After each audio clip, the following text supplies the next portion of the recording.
On both the left and the right, most want the culture wars to be over and done with. They just see their side winning as the only way for that to happen. But there's a subset of people who thrive on the culture wars.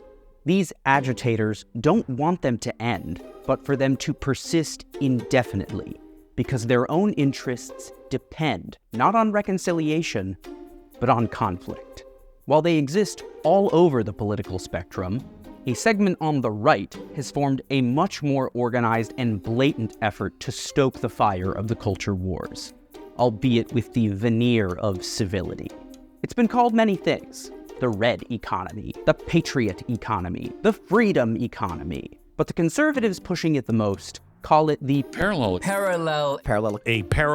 economy. It's about creating a parallel system, a parallel economy alongside of our existing economy, only it's driven and grounded on traditional Christian American values. It's a loose network of businesses with explicitly conservative interests and associations. A lot of them are established as a reaction to what conservatives see as leftist domination of institutions. Others operate as a way for consumers to get around the rules other platforms establish. Think of Gab or Truth Social as an alternative to X, or Rumble as opposed to YouTube. But critics say that the right is, you're just building your own echo chamber. Do they notice that they're in an echo chamber, not us? These companies are well within their rights to create such institutions to cater to their political tribe.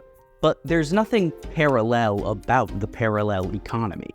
Rather than running alongside the mainstream, it is constantly bumping up against its ideological opponents. And this friction isn't a bug, it's a feature. The parallel economy can only exist by stoking the fires of the culture war. To understand this last point, let's bring an example of a business in the parallel economy into greater focus: Patriot Mobile.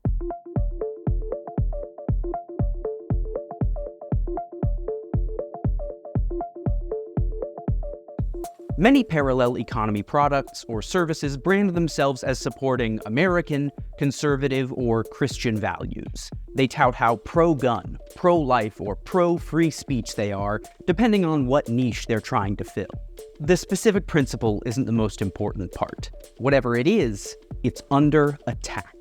Patriot Mobile brands itself as America's only Christian conservative wireless provider. Fun fact, it's actually based in my hometown of Grapevine, Texas. Aside from also being the hometown of Demi Lovato and Post Malone, we're also the official Christmas capital of Texas. Pretty cute. But Patriot Mobile has eclipsed all of that.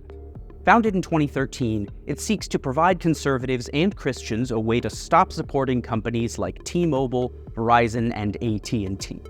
Our nation's mobile phone companies, some of the worst offenders. They have provided almost $100 million to help elect liberal candidates, leading to the election of more than 10,000 liberals to public office.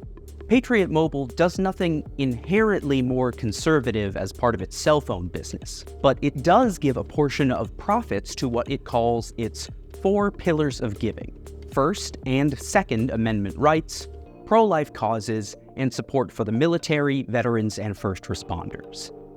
However, most of their marketing materials aren't actually about what they support, but what they oppose. They want to stop the Marxist indoctrination in public schools, so they bankroll school board campaigns focused on the dangers of critical race theory. They recoil at LGBTQ-friendly comprehensive sexual education, so they promote documentaries like The Mind Polluters, which seeks to expose and stop the efforts to infiltrate the nation's school systems with pornographic and pedophilic materials. This all got started when their founder, Chris Wilson, noticed a company called Credo Mobile was doing the same thing, but promoting more progressive causes. Wilson was a conservative activist and decided to start his own conservative credo, which became Patriot Mobile. The entire model of the company is focused on opposing its left-wing analog. For many who share their values, this is exactly what they're looking for. In 2021, Patriot Mobile earned enough to donate over $500,000 to conservative causes. And the next year, that amount quadrupled after they founded a new super PAC called Patriot Mobile Action. It took off because they positioned themselves in opposition.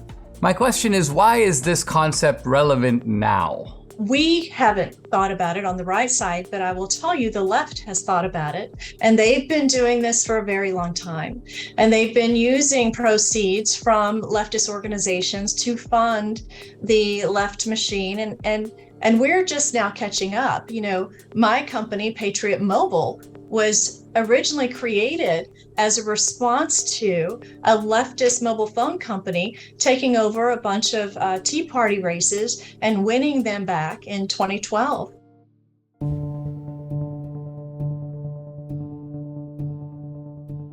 So parallel economy startups are interested in providing a service or a product packaged with the knowledge that the customer's money is going to be propping up their shared political agenda.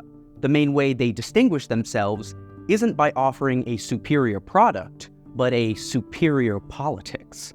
The value add isn't the product's competitiveness, but the company's pursuit of specific political outcomes. In normal economic competition, the kind that incentivizes companies to improve their products to gain a competitive edge, there's always something a firm can do to enhance their offering.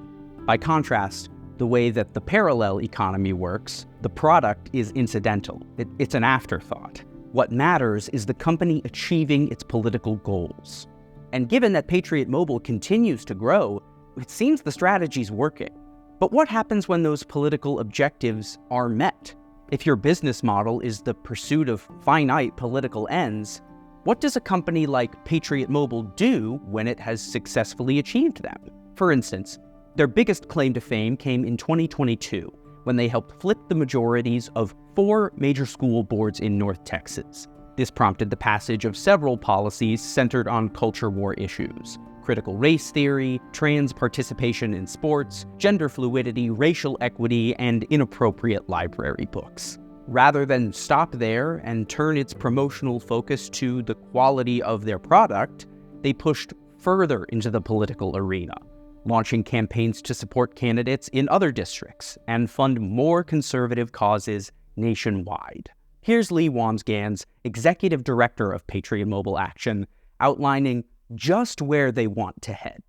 I mean, are we done with school? Are we done with school board? What else remains? Not at all. We're registered both state and federal PAC, and so the day after this runoff was over, our focus immediately turns to November. Our focus is keeping Tarrant red to help keep Texas red and ultimately, win the nation. If we don't save Texas, we'll never have another Republican president.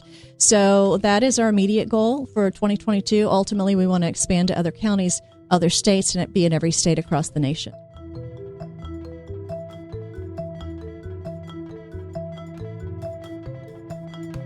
So the parallel economy begins in opposition and has to continually escalate the stakes, ratcheting up the tension of the culture war in order to remain viable. But how long can it last? Most of these businesses have to constantly push wedge issues because they don't really have any ideas of their own. So the culture war is their only opportunity. Again, when you look closely at the markets most parallel economy businesses are in, there's little evidence to support that they provide products or services much better than their competitors. It's not really something they're even concerned with. Remember, they're born out of opposition rather than innovation. Patriot Mobile advertises itself as being able to provide low-cost, short-term contracts that don't lock you into anything with one of the major companies. But what they don't mention is how they do it. Patriot Mobile is what is called a mobile virtual network operator. Rather than own any of the infrastructure needed to provide telecom services like AT&T, T-Mobile, or Verizon do, Patriot Mobile pays these larger providers to lease some of their capacity. Because Patriot Mobile pays wholesale and doesn't have to worry about overhead costs associated with maintaining assets like cell towers or brick-and-mortar stores, they can offer lower prices to their customers. Those customers can then receive more affordable, albeit less reliable coverage because Anytime the infrastructure is overloaded, the mobile virtual networks are the first to see their access throttled. So while they position themselves as sticking it to liberal big tech, they're actually just resellers of big tech products. Getting a Patriot mobile plan is just getting a less reliable AT&T contract with extra steps. And they're not alone. The parallel economy is flush with these hangers-on.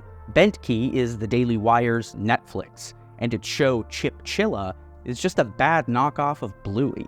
Public Square, a parallel economy business aggregator, wants to be the right-wing Amazon, but as of now is just Etsy for people who want an AR-15-shaped whiskey decanter. Daily Wire co-founder Jeremy Boring even founded a new company called Jeremy's Chocolate to protest Hershey's inclusion of a trans woman in their International Women's Day campaign. The shtick is that Jeremy's Chocolate sells some bars with nuts, labeled he, him, and some without, labeled she, her. Clever. After customers waited over 2 months for chocolate bars that cost $7 a piece, many received melted product. Those who did receive intact chocolate didn't even have great things to say about it, ranging from "it's okay" to underwhelming and not very good. But many of those reviewers said they didn't mind the subpar chocolate because taste was never the point. Every time I turn around, I see another company that is forcing their bad ideas on good people, and I'm just fed up with it. And we are at Patriot Mobile. So I'll tell you how we beat these guys. We've got to start changing the way we think about how we spend our money and who we buy from. We got to start prioritizing our values and our beliefs above convenience and comfort, right? Almost none of these businesses on their own are really problematic. Going after niche markets is a valid and successful way to make money. The issue begins when they are taken all together as a reactionary project that feeds off of heightened tensions. A parallel economy, as they have sold it, would function much more like an ideal free market. Different firms competing alongside one another, all moving towards a common goal of satisfying consumers' demands in a dynamic series of peaceful exchanges. The current right-wing parallel economy falls far short of that. It neglects product quality. It's powered by reactionary politics, and it requires ever-increasing political hostilities to maintain its relevance. The parallel economy's survival hinges on the perpetuation of the very culture wars it claims to combat. It doesn't care about competing in a market. It only cares about the con in conflict.